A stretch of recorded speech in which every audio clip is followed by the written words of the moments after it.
workshop just recently in the Himalayan writing retreat, and I think she would attest, the other students certainly seem to feel that meter is magic, joyful, pleasurable, powerful, spiritually transformative, and that it is a country, a realm, an empire, a universe that poets will love to explore.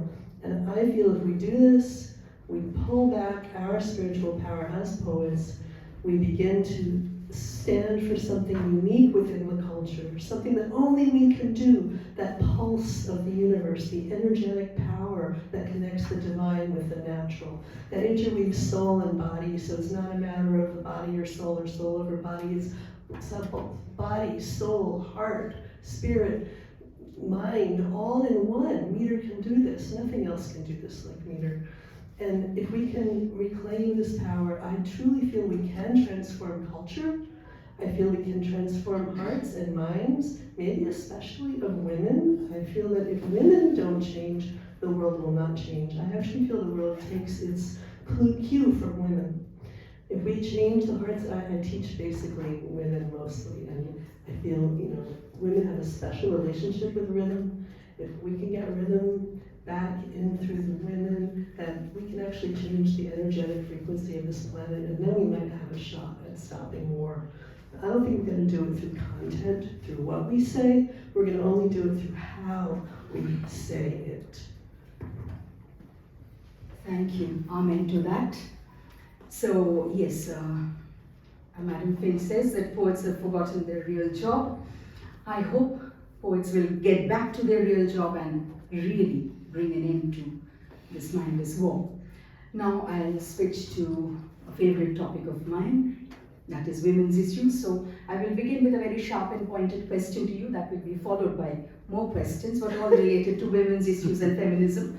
So the first sharp question, what does feminism mean to you?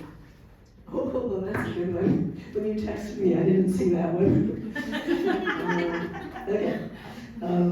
What does feminism mean to me? Feminism to me means women and the feminine principle in general being allowed, given space, given permission to take its natural space in the order of things. I happen to believe that natural space is a more central, more powerful, more guiding force than the masculine. That it naturally is this. It has been for most of human history. The human species is about 40,000, 50,000 years old. And if you go back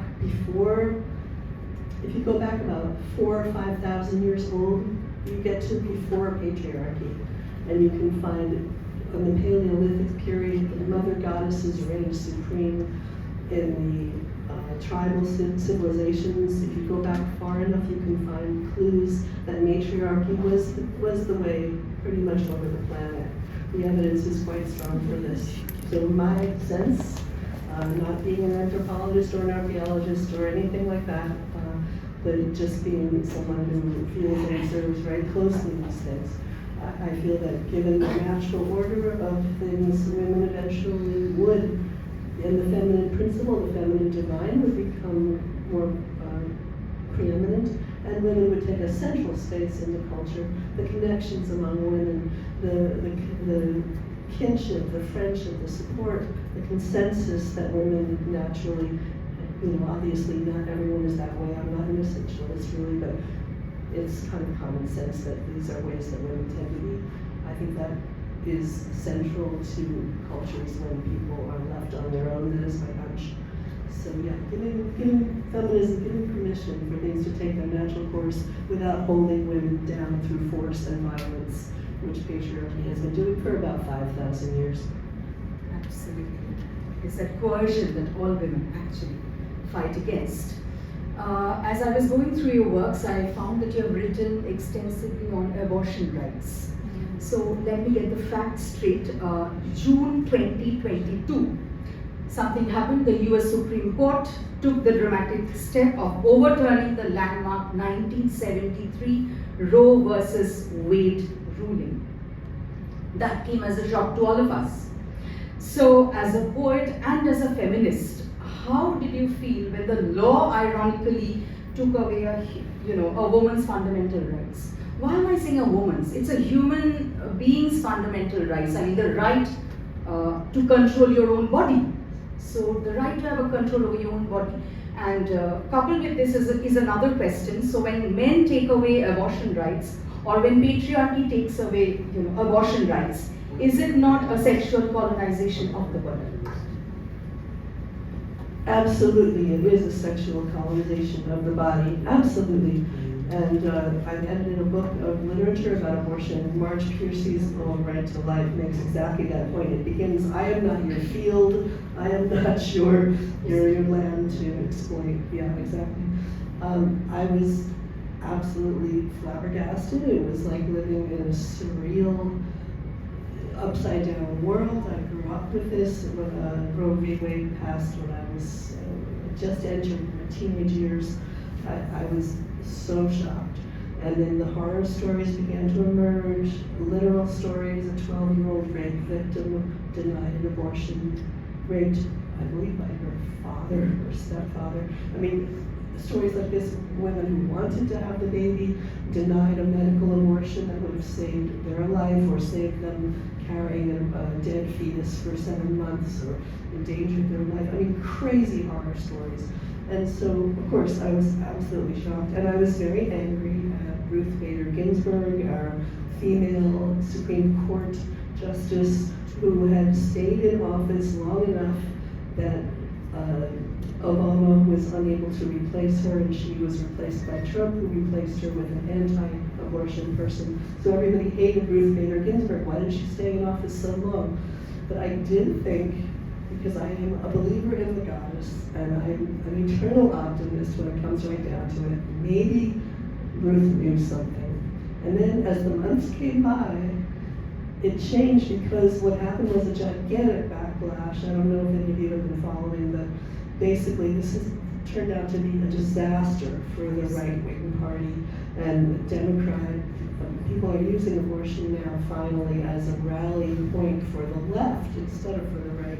And it's winning a lot of elections for the left, and it may end up being a gift from Ruth Bader Ginsburg after all. She was never so happy with the original ruling Roe v. Wade because it was based on, I believe, the right to privacy rather than on the right to bodily autonomy, which it should have been. So she always knew there was a problem with it. Maybe we can end up with an even better law now, going state by state. They've just passed a law in Ohio that puts abortion rights in the Constitution. It's pretty fantastic. Of course, they're trying to mess around with that too. But I feel that abortion is one of the most, actually, the reason I worked on it so much is because I feel it is a crux issue for feminism. And it's, I think, a spiritual right as well as a right in the external world, but the spiritual right to be able to claim your body without being shamed by a patriarchal, male-centered religion, making you feel like what you've done has a moral vague ground that other people can legislate, how many weeks or for what reasons. I feel actually that abortion is a religious right, and it's,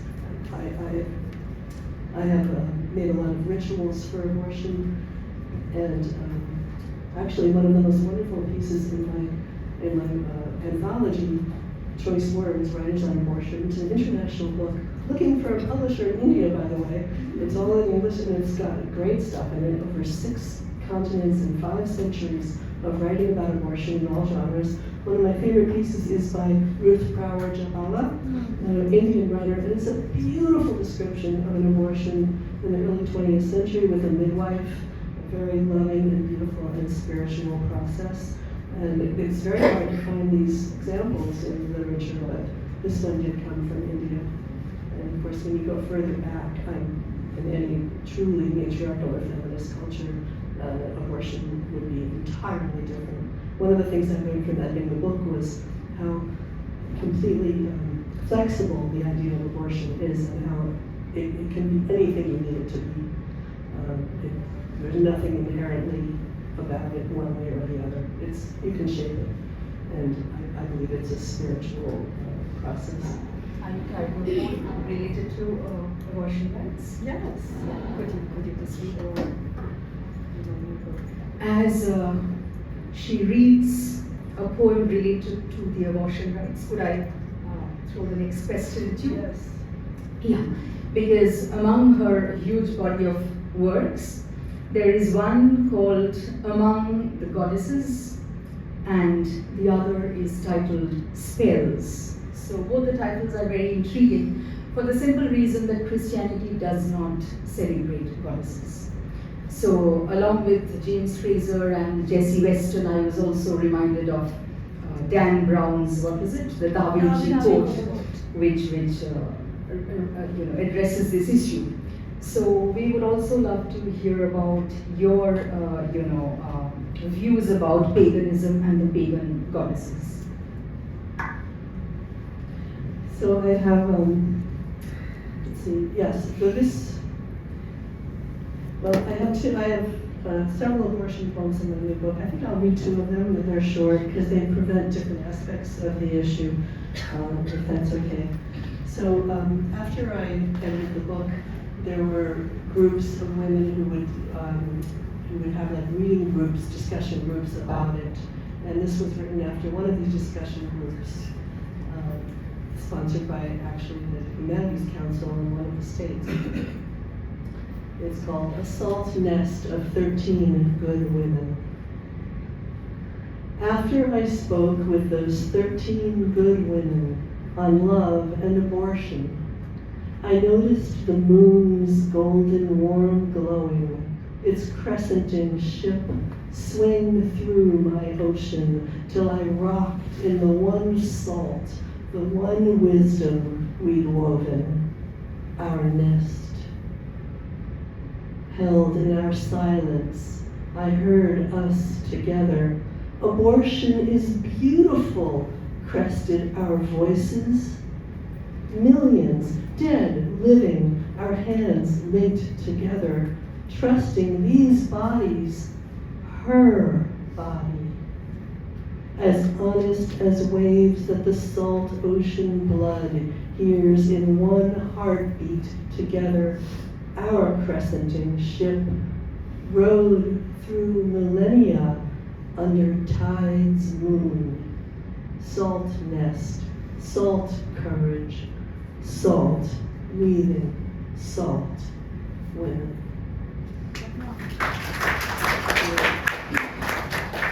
And that her, when it says, trusting these bodies, her, that's a capital H.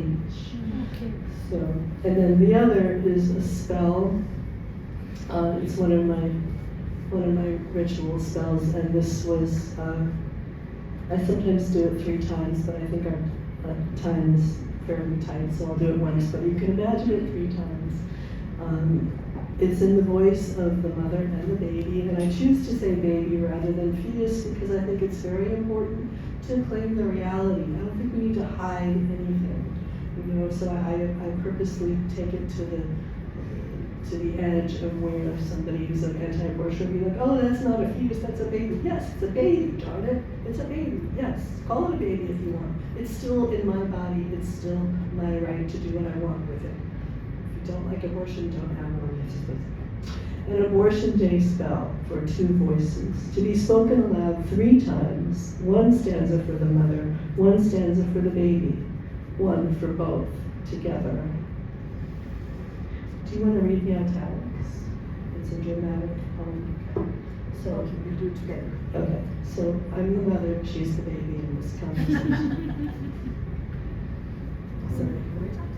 Yeah, but it's not a.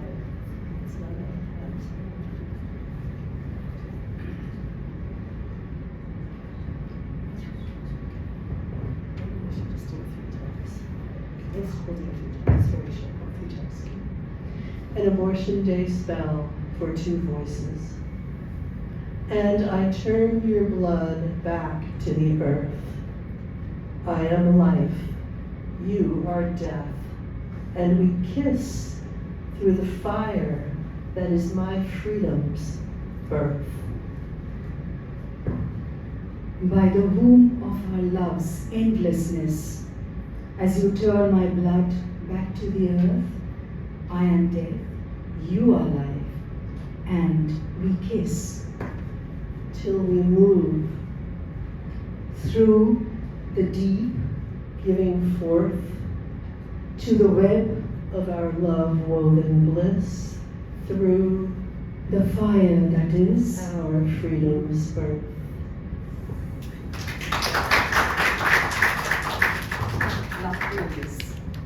So yes, since we have already got to an abortion day spell, yes, among the goddesses and spells, what do the pagan goddesses mean to you?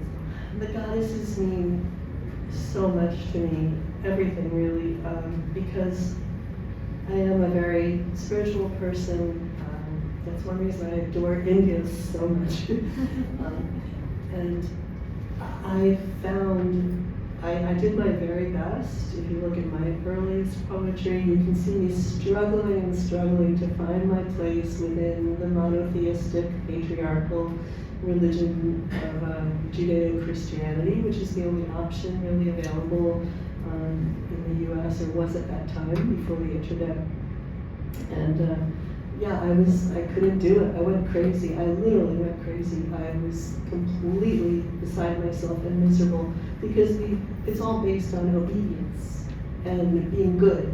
Well, for most girls, obedience and being good come very naturally. Of course you want to be good. You're a consensual person, you know. And so you try to be good, you be as good as you possibly can. They tell you to be selfless, then you end up like being nothing. You become the tiniest little thing, and you can't ever be selfless enough, or good enough, or pure enough, or obedient enough. You can try and try and try, it doesn't matter. You'll never ever please that God who is, in my opinion, made for men. And men maybe need these lessons, but I don't think women do. I don't think it does us any good at all. So it literally made me crazy and miserable. And when I finally discovered the goddess and witchcraft, when I moved to California, when the internet began to happen, it was life-changing for me. And being in the US, if you're interested in the goddess or nature, spirituality, or the elements, or you want to do some kind of puja with water and fire, you have to call yourself a witch. You can't do it within regular religion. Here you can, I think, be a mainstream Hindu and still have a lot of these experiences, but you couldn't. So I learned how to create my own spirituality or find it by looking very hard for the certain amazing, courageous people who were starting to build a new religion that was pagan. And it changed my life. Basically, I moved from San Francisco then to the Midwest, the middle of the country, very rural area. And I discovered that in Iowa, everyone belonged to a church, and that was the only social life you could have. And if you were liberal or progressive, you had to belong to the Unitarian church. So I normally would never have done this because I was not a church joining person because I was so cynical about it all, but I joined the Unitarian church. And there was a wonderful woman in the basement on Saturdays teaching a class on earth spirituality, and they offered childcare. So I would go with my baby, put him in the childcare, and I learned about spirituality, and I never looked back. I noticed on the first day that the poems they were using to celebrate the seasons, we read aloud poems, they were terrible poems, just the worst. And same deal about Christianity. It has some great poetry, right? Gerard Manley Hopkins, George Herbert, John Donne. I mean, wonderful, as Christina Rossetti. It has some great poems, but the pagan poetry was just awful. So that was another reason I fell in love with paganism, because I knew that I could be helpful. I knew that I could write good pagan poetry. Right. And I began to write it for our circle, and so many of my poems are actually chants and spells and rituals and meant for that kind of active use. But it's just given me a wonderful opportunity to be a happy person again, and to be a woman who loves being a woman, who celebrates my own body, who celebrates sexuality as a sacred thing. There's a quote from the goddess: "All acts of love and pleasure are my rituals," which I so believe. And there's just, I could go on and on, but I have, Read another poem. okay, I'll read another. I have 5 directions on my arm. There's a meter that goes with each, and they go with will, mind, body, heart, and spirit. So I believe these are all equally sacred: will, mind, body, heart, and spirit. And I've discovered since then that this is actually the case in many very ancient traditions, including some in India, and also the Huichol people in Mexico. I've worked with a shaman there, doing peyote ceremonies, same thing, 5 directions, and they correspond pretty much to the same aspects of the self. So I think I stumbled a need for survival onto something that has some strength to it. And to me, that's paganism as well. I mean, I guess officially paganism is just anything that's not monotheistic, imperialist religion. Actually, she has already answered the next question that I've written down. She calls herself a poetry witch. So I wanted to ask her, why do you call yourself a poetry witch? So we've already got the reply, but let me just tell you, here in the IPPL, we have 3 poets who have written an anthology which is titled The 3 Witches Songs. Wow. And she's one of them. Navalita, Aparna, is she here? Yeah, she's And here. Sudeshna is not here. And we also have a practicing wizard. Can you believe that? So welcome to the Pagan Club. Yes, one of your poems, please. Yeah, thank you. I would just say that poets and witches and wizards have such a long connection together. So it's not only that I'm a witch and a poet, but a poetry witch, because when you go into the traditional cultures, the medicine person, the shaman, the healer, the voodoo person, they are poets as well. So they're using meter as a magical tool, which it clearly is. So, okay. The goddess poem? Yes. Okay.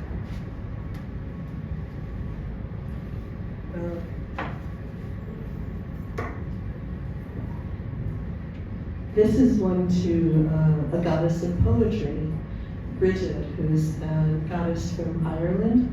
Robert Graves wrote about her in his book, The White Goddess, which was also about poetry and witchcraft.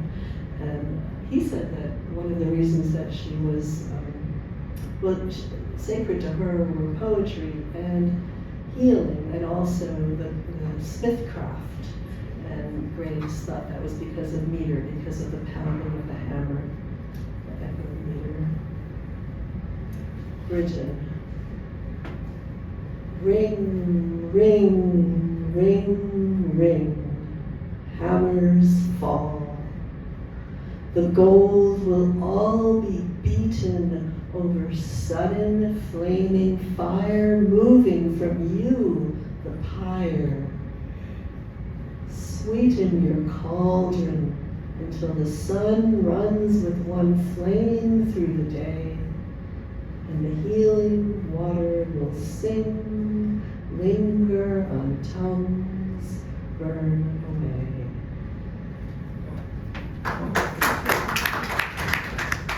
Well, let me tell the audience, she has about 13 books on poetic craft, and I was just wondering, 3, 900,000, these are mystical numbers. As I was going through her website, I found that she's directing the reader that this verse is to be spoken aloud 3 times. So, considering the fact that 3 is also a mystical number, can you just elucidate? And we will have to end with this question. So after this, read another of your poems, please. That will be all. So often I think magic is associated with the feminine, and the triple goddess is a very, very ancient archetypal unit. Every culture on earth has goddesses that come in 3s. I know there are many here as well.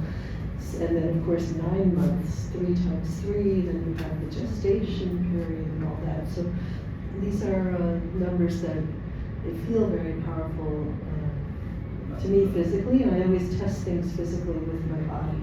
So I also do things counterclockwise rather than clockwise for a similar reason. But 3 is the number of fairy tales, and we're at the very end, so I think we'll have time for a question in a moment.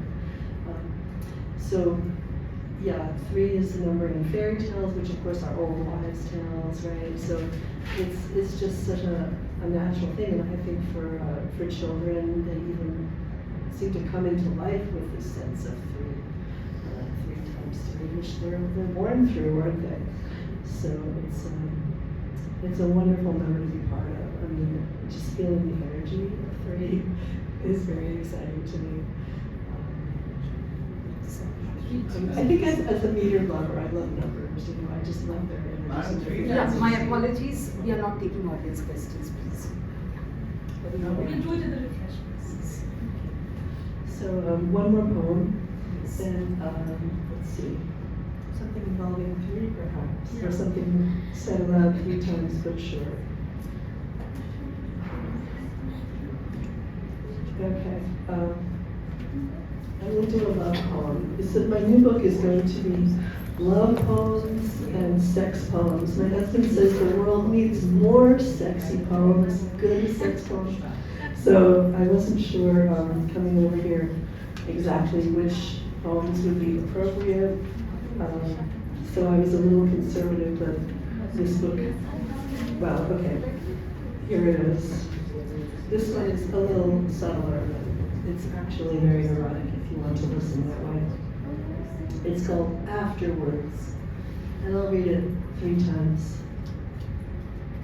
You fill me, flood me in the dark, as if you were still coming. Your passion pools in every frond that leads to my streams bending.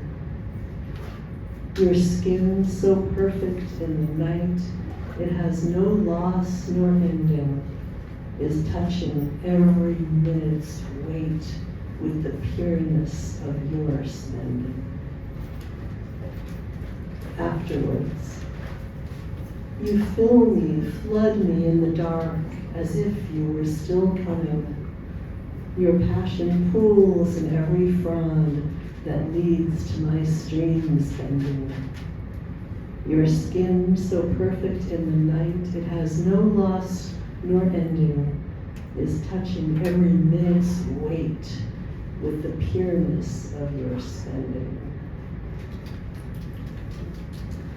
Third time? People are waiting for that third time.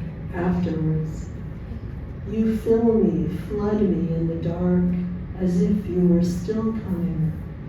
Your passion pools in every frond that leads to my streams bending. Your skin so perfect in the night, it has no loss nor ending, is touching every minute's weight with the pureness of your spending. Yes, there has been a little spillover, coordinators, but the final poem, as you all heard, began with Annie Finch saying, "You fill me." So yes, Annie Finch, you have filled up our senses, so we are very happy after listening to you, and yes, I'm sure the audience has questions, so you could ask both Mani Rao and Annie Finch questions over refreshments. So thank you. Thank you so much, and thank you for the wonderful questions. Was that a John Denver quote at the end? Yes.